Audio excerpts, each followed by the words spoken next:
いろいろお聞きしたいんですがね。週刊実報の矢野です。まず、あなたには私が答える。どうなんです？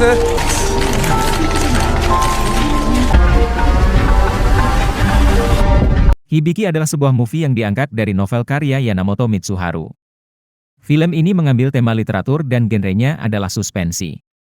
Kemunculan seorang penulis novel jenius berusia 15 tahun yang mengubah orang-orang di sekitarnya. Ia adalah seorang anak SMA biasa, tetapi kepribadiannya tidak biasa. Dia bukan tokoh utama yang lemah dan ia berpegang pada prinsipnya yang bagi orang-orang di sekitarnya merasa ia adalah anak yang aneh. Di sisi lain film ini lebih berfokus pada hubungan antara sang tokoh utama dan orang-orang di sekitarnya, di mana kehadirannya itu mampu mempengaruhi dan mengubah kehidupan orang lain. Tapi yang paling diperlihatkan di film ini adalah hubungan pertemanan, rekan kerja dan seorang gadis populer dan reporter, juga novelis versus novelis. Sayang banget novel yang ditulis sang tokoh utama di film ini tidak diperlihatkan, jadi kita tidak tahu isinya apa dan sebagus apa sampai memenangkan penghargaan. Tokoh utama dalam movie ini bernama Akui Hibiki, seorang siswi SMA tahun pertama berusia 15 tahun. Ia sangat menyukai literatur dan novel dan mempunyai bakat dalam menulis. Ia masuk ke klub literatur di sekolahnya, dan membuat masalah saat pertama kali mengunjungi klub literatur yang diketuai oleh Sobuerika. Klub literatur itu menjadi tempat ngumpul para geng dan mereka menolak ada anggota baru. Tapi Hibiki mampu membuat si ketua geng tak berkutik.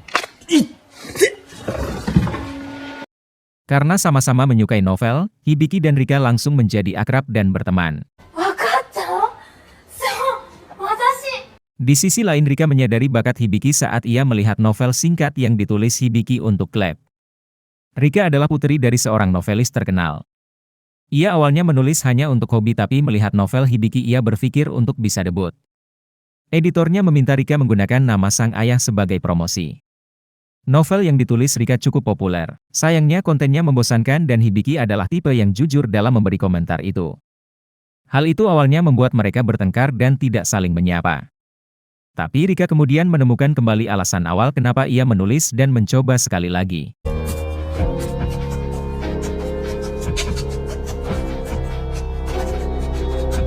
Di saat yang tepat sebuah majalah literatur, Mokuren, membuka lomba untuk menemukan penulis baru. Para penulis harus mengirimkan naskah mereka dalam bentuk file. Hibiki saat itu mengikuti lomba itu dengan mengirimkan manuskripnya berjudul Otogi no Niwa. Tetapi naskahnya ditulis tangan bukan dalam bentuk file komputer.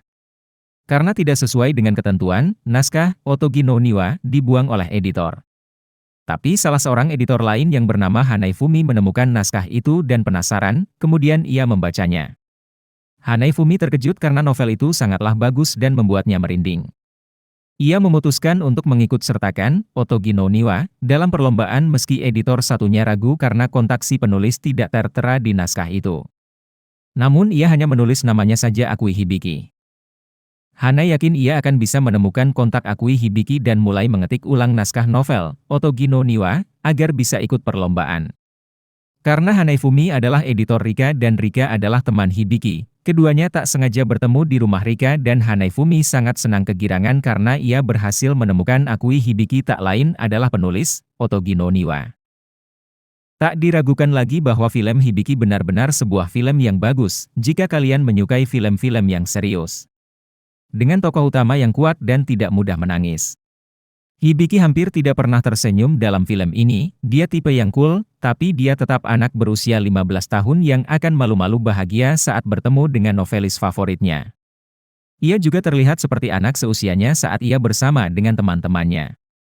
Hanai sang editor benar-benar sabar dalam menghadapi Hibiki, yang memang berbeda dari anak seusianya dan mencoba mengajarinya, apa yang benar dan apa yang salah meski itu tidak sesuai dengan prinsip Hibiki. Ia mencoba membimbing Hibiki masuk ke dunia orang dewasa meski Hibiki masih 15 tahun. Hibiki benar-benar berbakat dalam menulis novel, ide-idenya muncul begitu saja, bahkan saat angin berhembus dari jendela kelasnya, ia menemukan ide untuk ceritanya selanjutnya. Tonton.